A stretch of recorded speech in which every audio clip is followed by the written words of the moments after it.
Hi there once again, dear guys and girls, and great to reconnect again today. Um, I thought I would speak on the 6 stages that you go through after the discard from the narcissist or the disconnection if you are the one who have broken off the relationship or friendship. And excuse me, these are just my the 6 stages that I went through. But of course, I mean, for everyone, it's a very personal thing. So you might be able to recognize certain things that I mention, or you can add your own stages into the comment section. Um, so because what you really go through after the discard or the disconnection is the grieving process, and this has various stages. So I've got six. I'll just name them, the six, and then I'll break them down for you. So I have here denial, devastation, anger, bargaining, sadness or depression, and number six, acceptance. So, yeah, the denial, that's what it starts off with.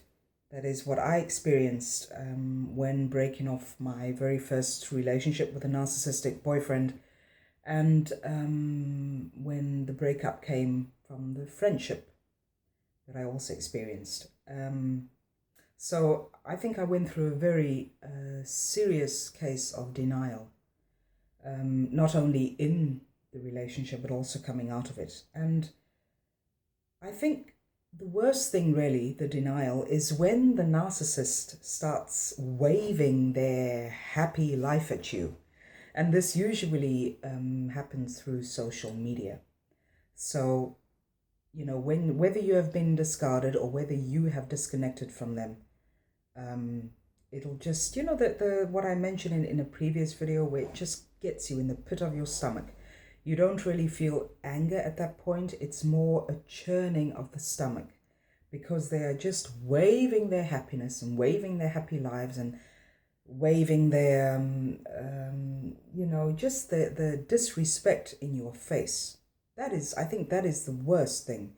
That might be a better word to call it, is when they wave the disrespect in your face. So it'll happen through social media, or it will happen through mutual friends, or maybe even family.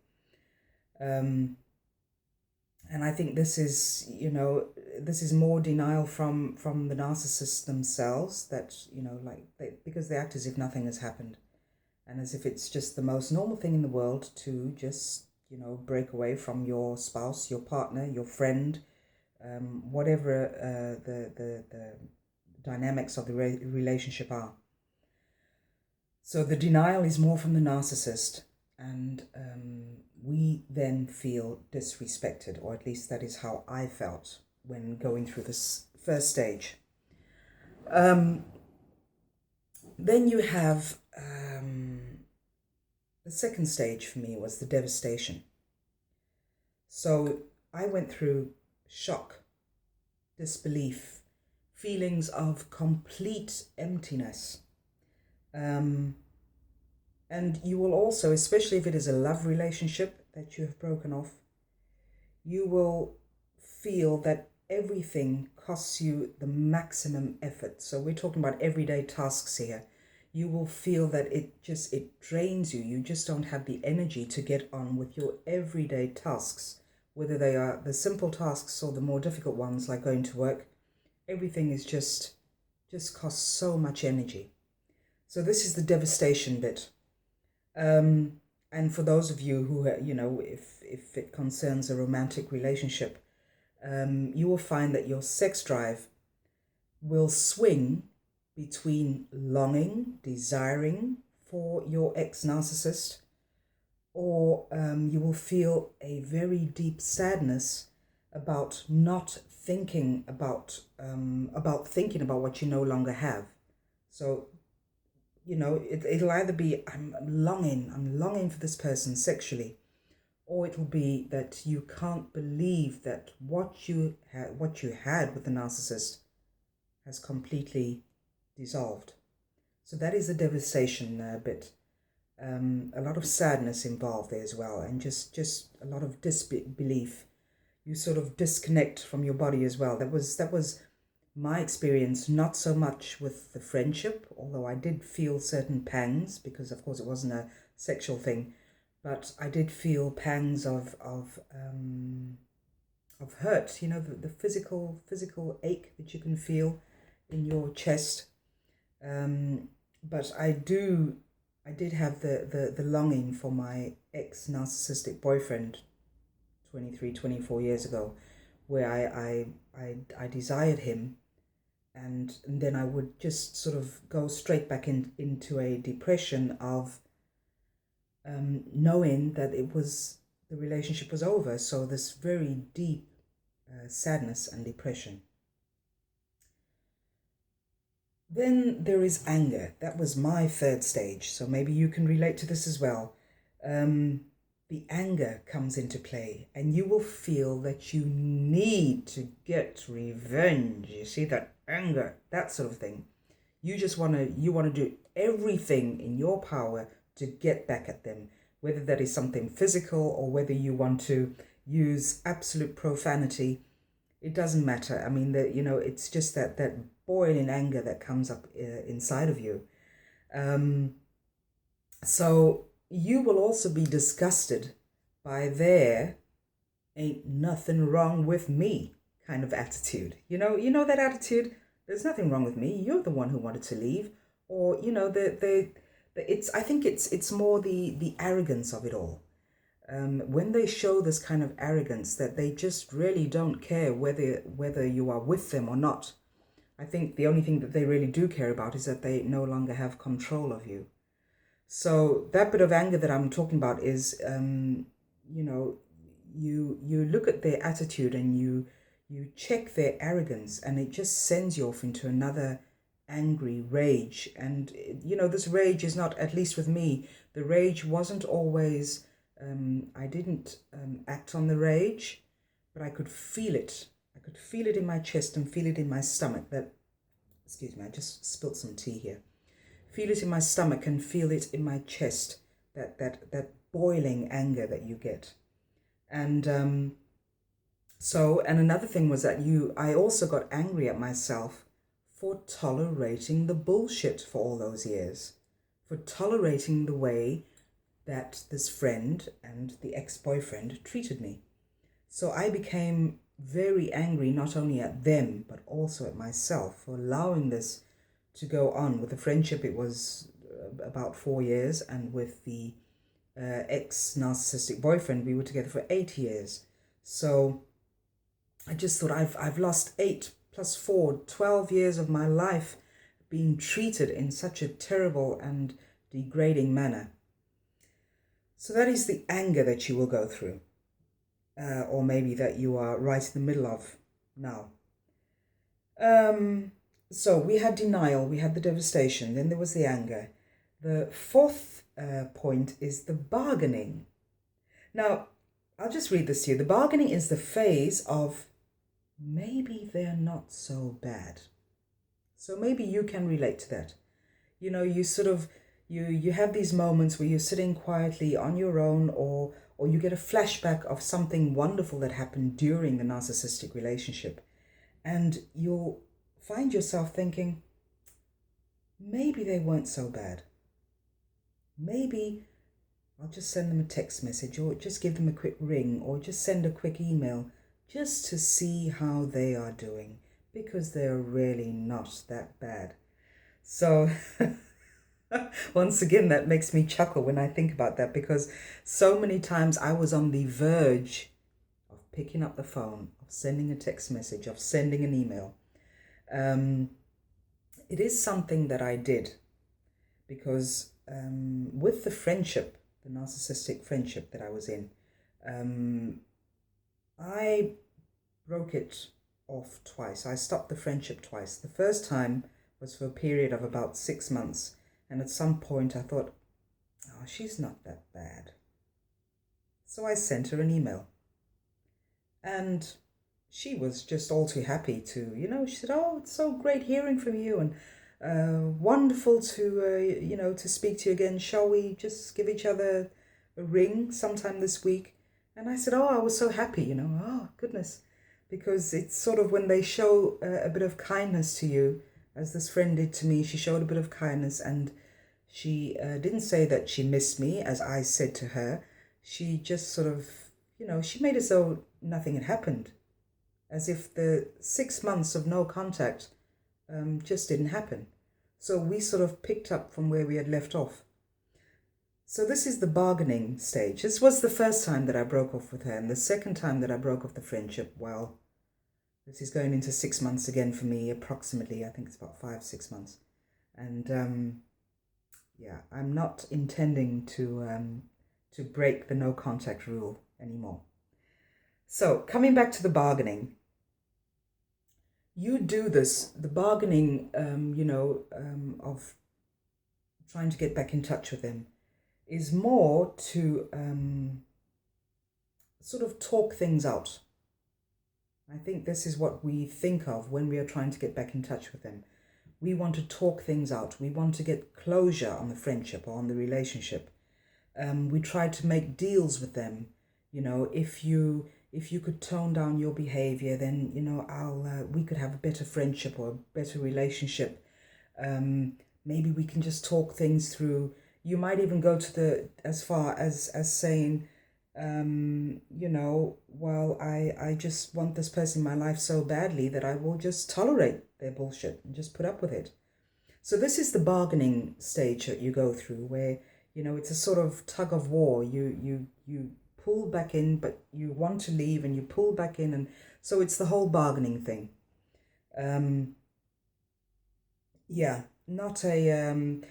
Not very good for your what is the correct word? It's a lack of self-respect when you do that. And I understand also the addiction to the narcissist, as I also said in a previous video, where I made the comparison between a drug addiction and the narcissist addiction. It is the addiction, or the breaking free, the cold turkey that you're experiencing when you go back into the bargaining phase.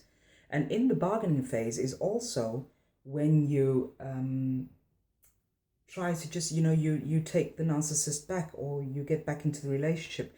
If it's a romantic relationship, you have sex with them again, just to sort of relive the good old times. Very dangerous stage this is, because if you let yourself be sucked back into that whole relationship or friendship, you will find that the cycle just starts again from the beginning, and it'll go, you just go through the whole cycle again. So, but that is a whole different video, when you go back to your narcissist. I will do another video on that. So coming out of the bargaining, once you find that doesn't work, you will go into a sadness or very deep depression. Looking at myself, speaking from my own experience, I didn't really go into a depression. It was more a sadness, just a very deep sadness. And I functioned. I mean, I was able to function and get my things done during the day, and get to work and cook dinner and go out and work at the gym. So I could do the normal things, but I had this sort of blanket of sadness over me, that I thought, what just happened here, Especially this friend, I loved her so much. We just had so many good times, apart from the abuse. We had a lot of good times together, and we could really laugh with each other. We had the same sort of humor, and we spent most of our times laughing and having a good time. But they weren't, I think the bad times, the abuse, of course, was more than the good times. But I just had the sadness that I thought, we used to have such good times. What happened? why was this friendship so out of balance? Why did it have to end this way? So in the sadness stage or in the depression stage, you will turn into a sort of jury, because you will be firing these questions at yourself. Why did this happen? Why was this said? Why did it have to end this way? Why? And it's, one of the stages that you have to go through, because when you ask yourself these questions, you are looking for answers. And I remember that when I was going through the sadness stage, I started looking for answers because I did not understand what I was in. I did not understand that this friendship was narcissistic. So in my sadness stage, I started looking for answers. That's when I got onto internet. I had been on before, but I sort of started searching deeper, searching for answers, searching for the traits, because I used to fill in a couple of traits of this friend to try and find out what exactly was going on. And so I think that's what sort of pulled me through my sadness, is just getting all this information and reading up on narcissism and cluster B personalities. So yes, you will feel during the sadness and the depression that you cannot live without them, but of course you can. You can still get up every morning and you can breathe and you can do what you're supposed to do. You can get through this. Of course you can live without them. It feels so painful at that point in time that you feel that there will be no end to the pain. And coming down to the final stage of the grieving process is acceptance. So I remember my grandmother, my maternal grandmother, used to always say, you cannot build your happiness on someone else's sorrow. So this again is a two-way street, because you cannot build your own happiness on your sorrow. It is impossible.